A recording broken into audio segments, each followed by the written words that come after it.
unless you've been living under a rock, you probably have heard of Dr. Jerry Mofokeng. He's a South African stage and screen actor. He's appeared in several critically acclaimed films, including Cry the Beloved Country, Lord of War, Mandela and de Klerk, and the 2005 Academy Award-winning film Tsotsi. He was a man of Soweto. He grew up in Orlando at Orlando West High School, then Youth Alive Ministries, went to Wits Drama School, ended up at Columbia University in America, obtained a master's degree in theater directing. And he also decided at age 56 to add his biological father's surname, Makhetha, to the name, and henceforth became known as Jerry Mofokeng wa Makhetha, after his biological father, whom he knew all along, but he didn't know about being his biological father, that is, until the age of 56. He's got an incredible story. We will go into that and a lot more about the man in an interview which coincides with the release of his memoirs, which we'll talk about in a moment or two as well.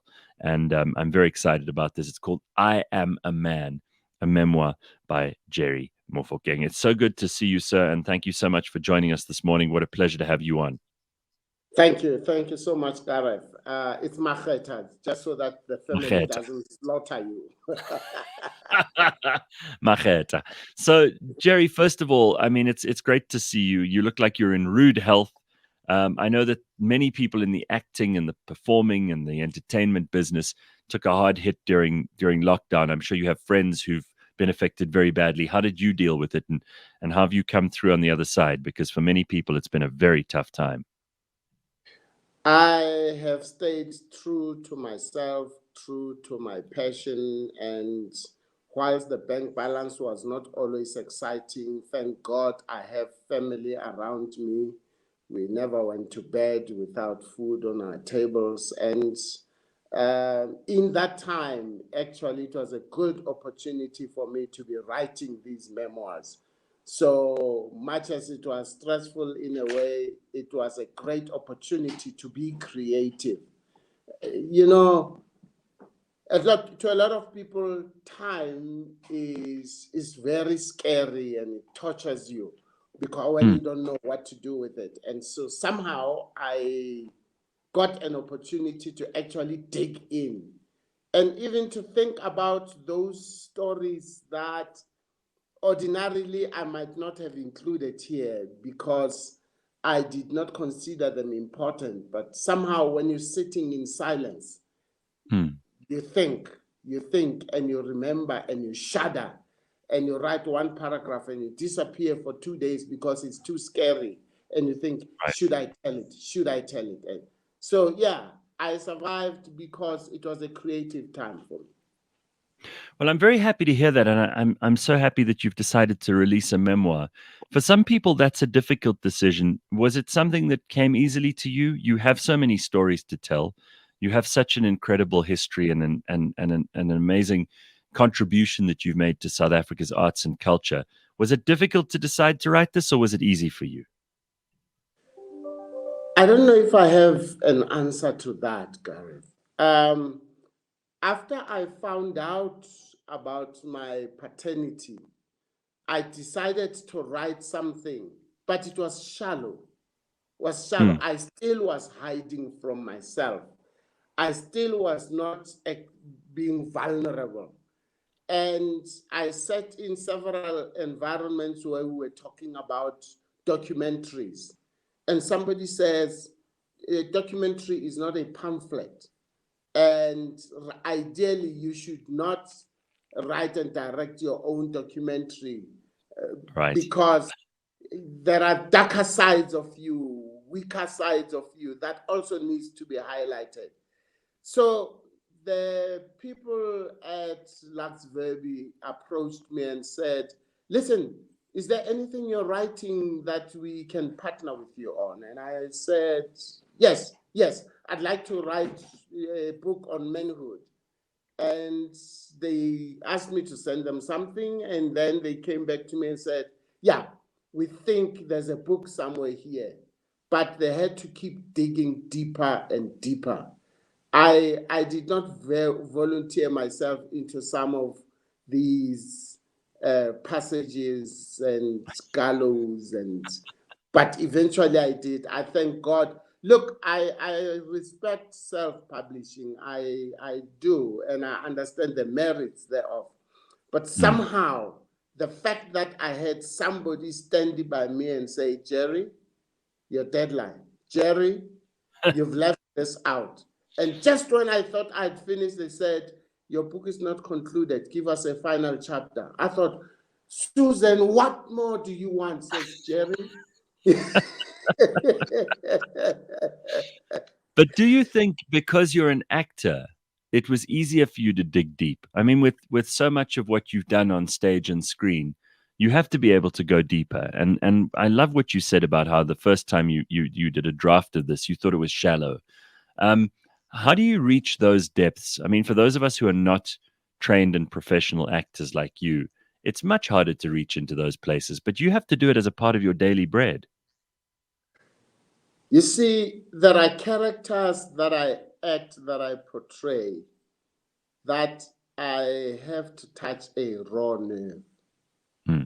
I remember one teacher of mine at Wits University says, look, possibly by the age of 22, 25, you've gone through all the experiences in life. You have lived, you have died, you've given birth, you've killed somebody, you have. You just need to find a way of putting your finger on that. And I guess it's easier to do that with a character than with self.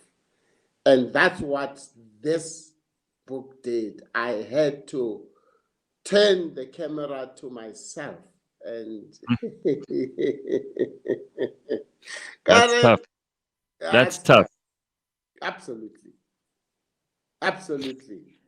And my wife, I guess, is the person who saw me through it, and one day will be able to tell the story of the pregnancy and the labor ward and everything. But sure.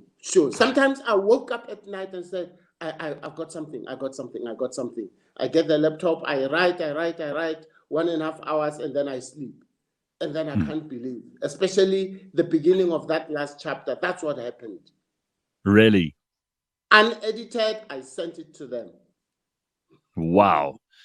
So there's so many stories to pick here, and obviously you've had a very, very interesting and very colorful and very varied life.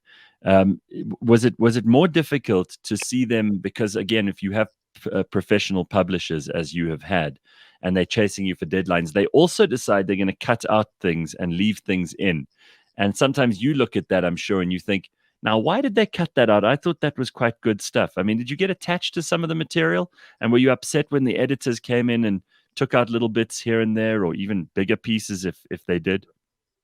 Initially, I hated them for it. I did.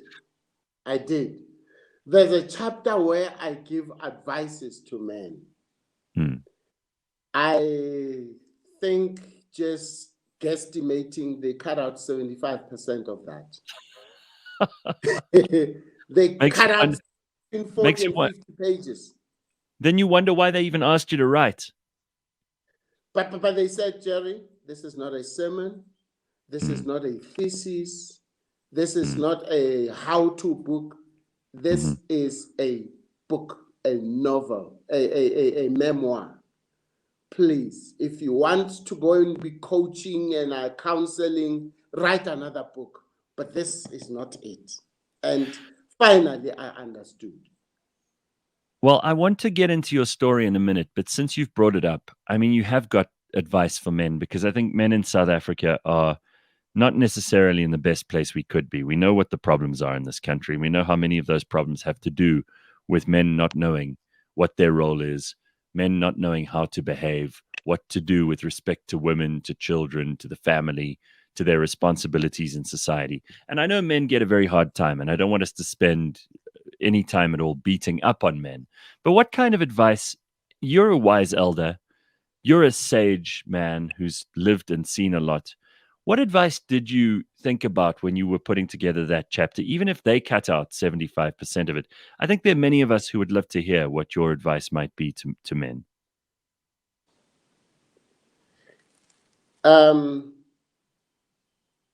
You see, manhood getting to that point of positive masculinity is an inside job, Gareth. It's not an outside job. It's an inside job. And it is a journey that if you make up your mind to take that journey, a journey to maturity, a journey to maturity. I have a Bible reference that helps me a lot. The favorite chapter on love, 1 Corinthians 13, verse 10 or 11. It says, when I was a child, that's past tense, Gareth. When I was a child, I thought like a child. I reasoned like a child. I analyzed everything like a child. But when I became a man, what does a man mean? When I became mature. Maturity is about taking responsibility. It's about taking accountability. It's about integrity, doing the right thing when nobody is watching. It's about allowing yourself to be vulnerable.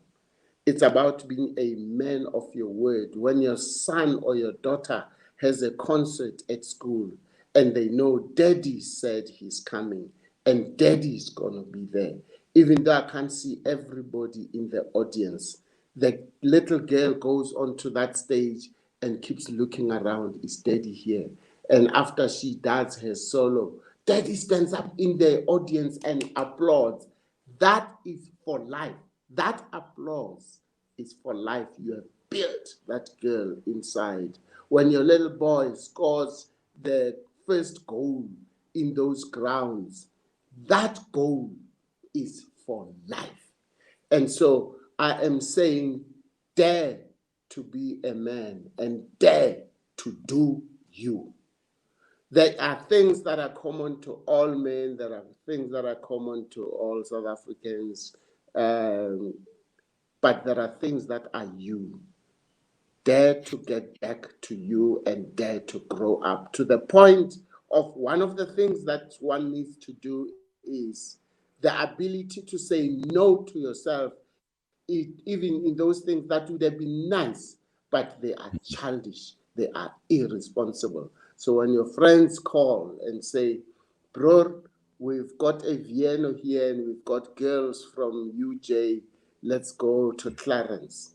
And you say, apologies, I'm not there anymore. I'm not coming. I'm not wanting to live like a child, like a boy. I am a man. Jerry, those are powerful words. I wonder how many people in South Africa, young men, but all of us, I think, are somehow. I certainly feel those words very deeply. You know, to be personally responsible, to be accountable, is something that many people are not taught. They either have to learn, as you said, you have to do the inside job, you have to teach Yeah. yourself, or you stumble upon a good role model somewhere in your life who's able to help you. So many of our young men in this country grow up without fathers who are present, grow up Yeah. without a wise elder like you in the household.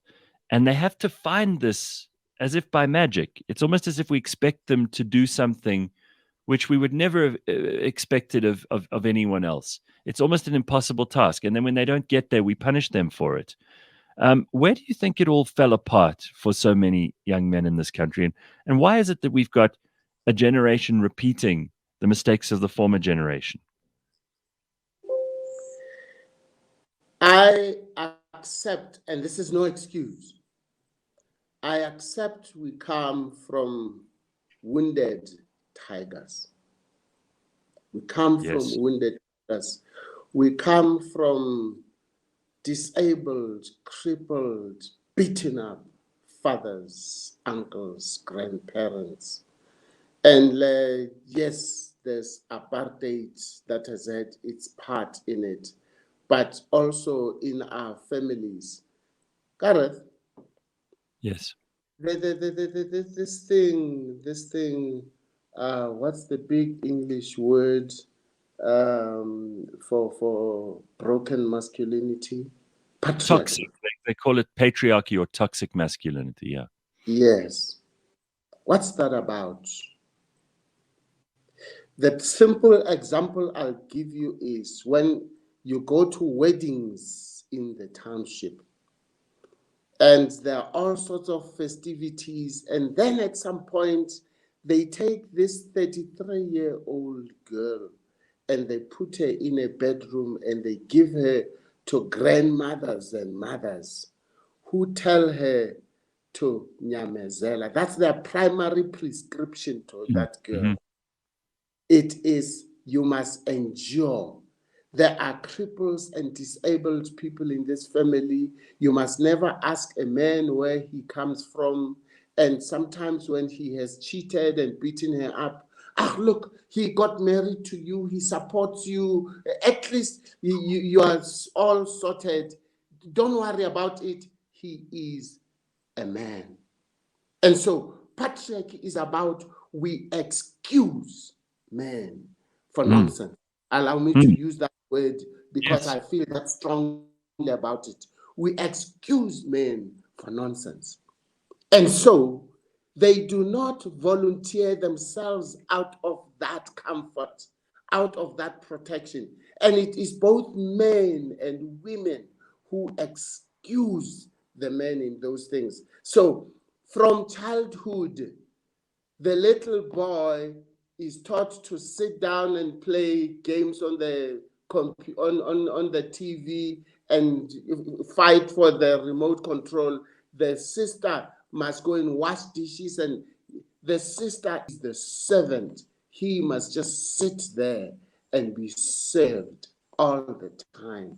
And he gets married. He's never gone to buy groceries.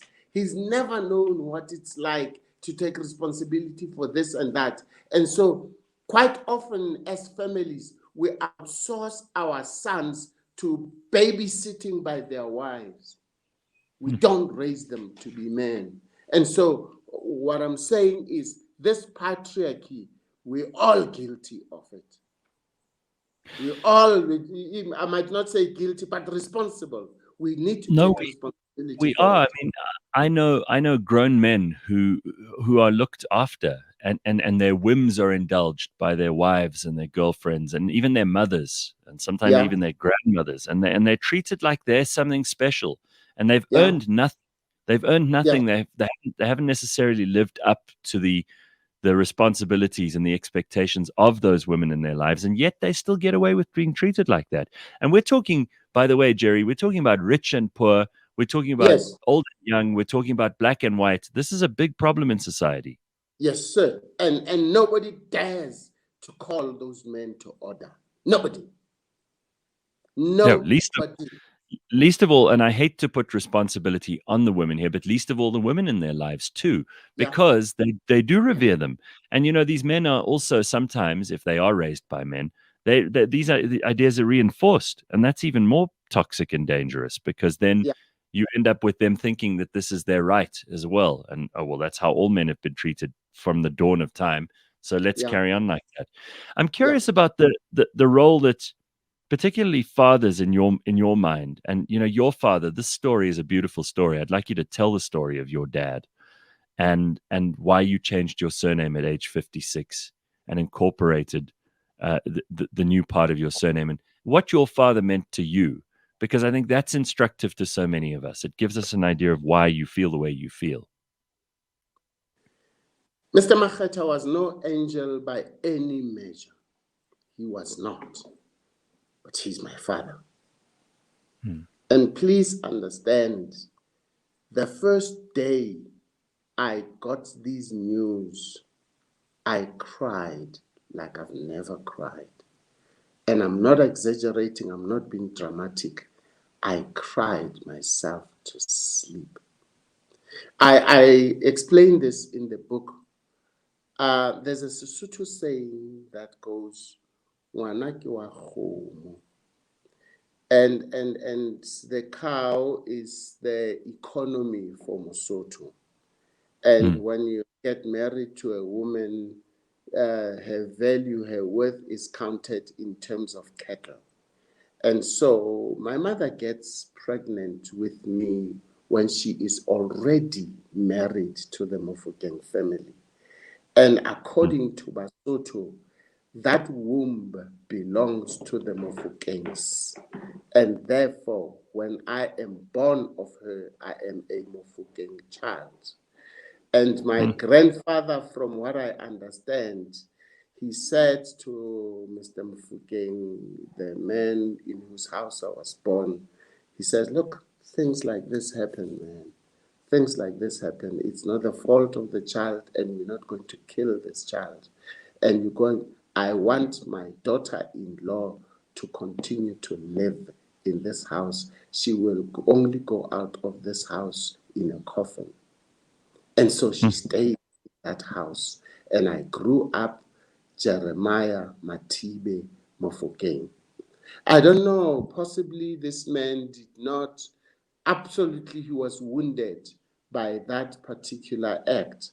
And my mother tells me, Jerry, when you were a baby in my arms, I was so, I had such a scarcity of clothes and blankets and everything. I used my breasts to warm you, to keep you warm. She tells me that.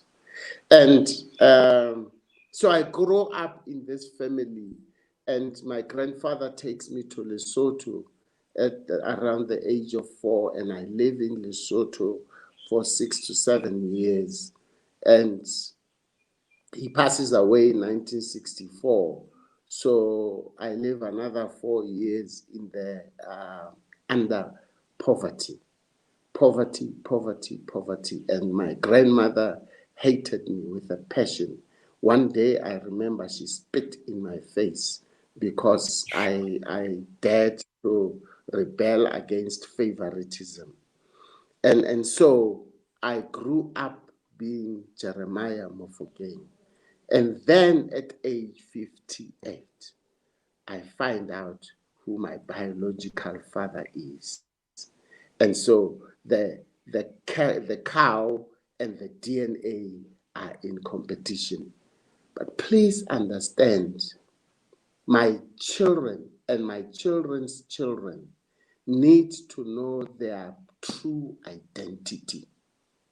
And therefore, I want to acknowledge the Mofokengs for having raised me all those years.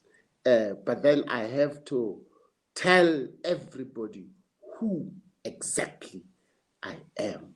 And so Mofokeng wa Makhetha is no artistic fashion. It is my journey. It is my life. It is my identity. It is a combination of the cow and the DNA. You write beautifully in the book about how your mother says you used to cry when you were introduced to your father's family, the Mofokengs, that is, and that so late in life when you discovered this. I thought it was 56. You said 58 years old. Um, did you ever have a chance to have that conversation with your father? No, no. When I That must be very difficult. That must have been extremely hard to have gone through your life having you knew the man, but you obviously didn't know he was your father until after. There must be a lot of regret. hey, secrets, man. Mm, Gareth, secrets. And please hear me out. It's possible that 20% of children in this nation have wrong identities. Now, let me give people the benefit of what you referred to a little earlier. My mother takes me along to Lesotho, to Mofokeng homestead. And when mm. we enter the homestead and she goes into a hut, this little baby in her arms starts crying. And here's a breast, here's the baby cries. And one wise old woman goes to her and says, "Me, go and tell the child who their father who they are. Please just go outside and do that. She goes outside. Tula Mokwena, Tula ngwana Makhetha, Tula wena ngwanaka. Chup still. Really? This is not black magic. This is not superstition. When that child knew who they were. That's Nobody insane. had told them, but inside they knew who they were. The DNA was there for Mokwena. You give me chills. By just saying the name, you stopped crying. Yes. My mother knew who my father was. She knew. She knew. And how well did you know the man who was your biological father through your life? How much of a role? How close did you ever become? How many conversations did you have, even though you didn't know what was really going on? My mother, to keep the fires burning at home, she had a shebeen. And Mr. Makhetha used to come and quench his thirst at my home with the other men. I did not know. I did not suspect. So I guess I just spoke to him like all the other customers. And then my mother asked him to give me a job after I wrote matric and got school leaving, so-called. And he was a driver for the CEO of an insurance company, General Accident. And I still, up to this day, have an image of him with a Jaguar next to the entrance of that building, Maritime House on Loveday Street, between Fox and Main. And in his black suit, cap, and gloves, and sort of dusting the car, waiting for Mr. Little to come to be driven wherever. And I was just coming into the building to go start work. And it's that greeting, and that was it. And then my mother tells me, she kept saying to me, hey man, that man who got you a job, how about you getting something as a gift, something? And it didn't quite register to me. And I never did buy him something. And as a symbol from me, I bought my mother a blanket. Very symbolic. I bought her a blanket, but I never bought him anything. And she says to me afterwards, after the discovery, I kept saying to you, Jerry, the man who got you a job, but I did not want to insist because I didn't want you to be suspicious. And so I let go when you did not do anything about it. Wow. The blanket, you say it's so symbolic. I mean, obviously, there's the link between the Basotho and the blanket. There's the fact that your mother tried to keep you warm with just her body heat when you were a baby. This is a very symbolic present that you gave your mother. What would you, looking back, what kind of a gift do you think you might have given your biological father if you'd had the chance to do it again? I'd buy him a suit, a shirt, a tie, and shoes, so that when he steps out to any family event or church or anything where he is respected as a man, he could step in there comfortable in what he's wearing. That's what I would get him. Sure. Jerry, I'm just always amazed at these stories. As you say, there's so many people with secrets. The fact that you can tell your story might help other people to tell their stories and help their children to have this realization earlier on, and maybe make relationships that otherwise will just disappear into history. You also are an extraordinary storyteller, and I can't help thinking that this is part of your career and what you've learned to do better than so many of us.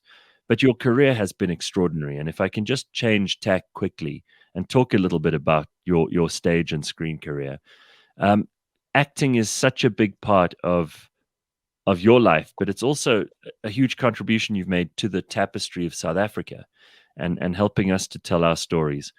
Do you feel that the arts in South Africa get the support that they need? And what has your role been if you look back on it now? The many young artists you may have inspired, the many incredible stories you may have told. How do you see it from your point of view? And obviously, we want people to read the memoir, but give us a snapshot of that. When you look at what happens, countries like the US and Australia, and you look at the priority that the arts are given, the minister is given peanuts for this sector.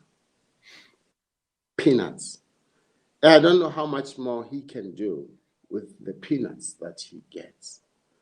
It would be nice if every major filmmaker in South Africa got 10 million to do a feature. It's peanuts. It's not even a budget for marketing for an American film. But if we were able to say minimum, there's 10 million and we will finance 100 films a year. 100. We are South Africa. We are South Africa. We've got the stories, we've got the talent, we've got the landscape, we've got what it takes for us to say there are 10 million times, so many times, please do it. We could do it. We could say to every major theater, there is 50 million rands for productions only.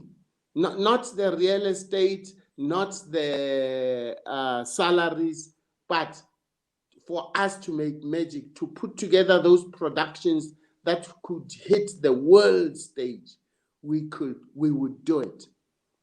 But you see, at some point, I remember somebody wrote to me to say, here's this American artist who's coming to act the role of Winnie in a film. Let's raise dust. And I say, by the way, whose money is it? Money is it? Yeah. America puts its money where its mouth is. Right. And you can't really America, you can't argue with that. and America buys the face before the story. And so it might be our story, but it's their film. And that's what it is. And so I just wish things could change, but I think it's going to take quite a while for that to change. We are the ones who rebelled against the funding of the performing arts councils. Now I regret that, because to turn that around and for these institutions to have the kind of budgets that they should be having, they should be getting 100 million each. And then let artists be artists. Today, I am forced to be writer, director, producer, because the little that is there, I have to stretch and perform all those roles. And obviously, I have my own blind spot and my own Achilles heel. And so our works suffer in some department or the other because of the financial constraints that are there. But I tell you what, we've got talent in this country. That we do. You've worked with so many talented people over the years. I mean, you also have met and are friends with so many of the luminaries of South African art and culture, people like John Kani, and people like the late Hugh Masekela, so many others who you can count among the friends and family even that you've met over the years. What for you have been the highlights of that part of your career? The things that ordinary people like us, we perhaps don't meet these people, and the fact that we don't get to see them in their natural environment like you did must be very special. More than special. Listen, God was good to me. I got respect from all these giants. I did a concert of Jonas Gwangwa at the then Civic Theatre.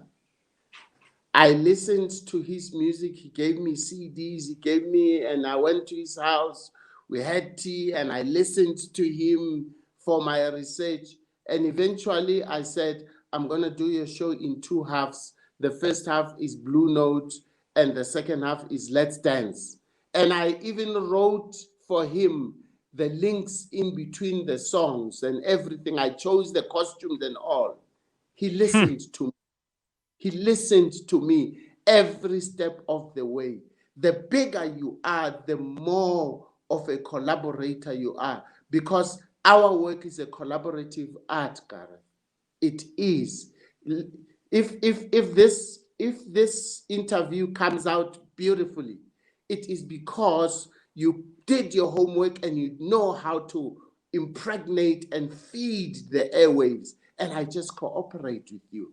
That's the way it works. I worked with Hugh Masekela and Sibongile and Mandlalanga in Mandlalanga's play, Milestones. Every step of the way, Mr. Director, what do you want? And thank God I had the training. When you talk about Wits and Columbia University, I had the training. And so I can make choices, practical and successful choices on anything that has to do with theater. And so it really has been an honor to work with giants. And when I say so, I must mention Owen Sejake, whom I directed in Nongok, and Gibson Kente's niece, Dambisa Kente. Oh man, oh Wow, man. wow. Oh, It's an incredible career to look back on. I'm just thrilled that we get to share in it if we read this book. And in your book, I Am a Man, you talk about some of the difficulties too. You don't just talk about the good times. You talk about the wounds. You talk about how the career is always up and down, and especially in the kind of career that you chose for yourself. You never really know when the next project's coming. When it rains beautifully, but when there isn't any rain, there's a big drought. And you're very yeah. honest about that in your book too, right? That's why it's called a memoir. Listen, I remember talking to married couples and young people about love for all seasons. A year, a year has 4 seasons. Otherwise, it's not a year. It's an extended season. And there will never be spring without winter. Yeah. There is no spring without winter. And so I've had my lowest moments. I've been ridiculed. I have been shamed. I have been all sorts of things. Some people know about my story at the Performing Arts Council of the Free State. I was thrown out of that building, thrown Wow. out. And my sin, I demand standards. You cannot ask to go into the PSL before you go through the Motsepe League. No, Hmm. no. You have to earn the stripes, and I will continue to maintain that. So, a friend came to me and said, Jerry, listen, man, listen. You know what happened to a few people where they came out in the front page with scandals and what have you, and then there's an apology on page 37. You're a brand. they will tarnish your brand and you will never be able to recover. Get out of here, go home. The very next day, I went and wrote a resignation letter. I gave them 1 week. In that 1 week, I kept away from that building. I didn't pack my boxes. I asked people to pack my boxes for me to go home. I've been scarred. I've been falsely accused. Girls have been sent to try and lure me. I have passed the test. You see, they want to say us artists we are corrupt, we sleep with girls and women and what have you. And when you don't, you are a problem because they don't know how to get what they want out of you. When you don't accept brown envelopes under the table, they don't know how to get their plays onto your desk and into the theater. So being a good man is a problem. It's costly. But it does reward you with the kind of family you have. And that's an important part of the book too, is you talk about your wife, you talk about your children. Just tell us how important they have been in your story and how they continue to be the most important part of your life. Let me tell you about one incident about my wife, maybe two. For me to end up at Wits University, my wife says to me, Jerry, you're restless, man. You're restless. You love this thing. It's if you don't go and do it, it's going to be a problem for you and for everybody because you will forever be restless. Go to school. This is after we got married. Go to school. I go and audition in 1982 and I get accepted and I work. I go to school for 4 years at Wits. She has to end up going to work at Wits University Library just so that we get some remission of fees and blah, blah, blah. And then, Gareth, my fingers don't take instructions from my head. I can't draw a bird, a flying bird, like a tray standing. I can't. And so she has to help me. And I tell my lecturer, my design lecturer, that way, that my wife helps me with these things. So please don't be surprised. And she helps me with my design elements and so on. And so that's how rightfully, that certificate should have both of us. Unfortunately, it has only one name.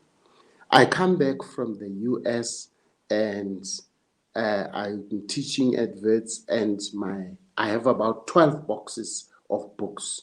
If you know New York, there are all these cheap, good, out of print books on the pavement for $1.